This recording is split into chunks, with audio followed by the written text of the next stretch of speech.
ఒకే వేదికపై మోదీ, చంద్రబాబు, పవన్ ఎప్పుడంటే ఏపీలో ఎన్నికలు సమీపిస్తుండటంతో ప్రధాన పార్టీలు సభలు, సమావేశాలతో హోరెత్తుతున్నాయి.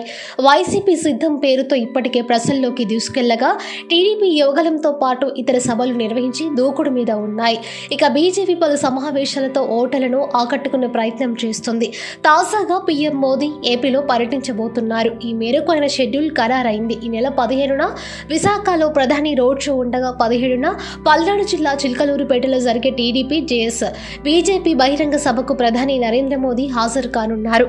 తెలుగుదేశం అధినేత నారా చంద్రబాబు నాయుడు, జనసేన అధినేత పవన్ కళ్యాణ్ ఇటీవల ఢిల్లీలో సమావేశమైనప్పుడు టీడీజేఎస్ బహిరంగ సభకు ప్రధాని మోదీ హాజరయ్యే ఏర్పాటు చేయాలని కేంద్ర బీజేపీ నాయకులను కోరారు.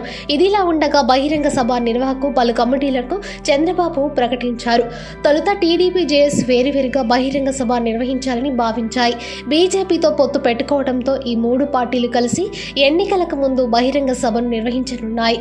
కొన్ని విభజన హామీలను నెరవేర్చడం వంటి బహిరంగ సభలో ప్రధాని మోదీ కొన్ని ప్రకటనలు చేసే అవకాశం ఉందని టీడీపీ, బీజేపీ వర్గాలు చెబుతున్నాయి. ఇది రాష్ట్రంలోని మూడు ప్రధాన ప్రతిపక్ష పార్టీల మధ్య కొత్త పొత్తును సమర్థిస్తుందని వారు భావిస్తున్నారు. అయితే 2014లో ఎన్నికల ప్రచారం తర్వాత చాలా ఏళ్ల తర్వాత ఒకే వేదికపై ప్రధాని మోదీ, చంద్రబాబు, పవన్ రానుండటంతో రాజకీయంగా ప్రాధాన్యం సంతరించుకుంది. ఇక ఏపీలో కాంగ్రెస్ ఎప్పట్లాగే వామపక్షాలతో పొత్తు పెట్టుకుంటుండగా అధికార పార్టీ వైసీపీ మాత్రం సింగిల్ గానే బరిలోకి దిగుతుంది.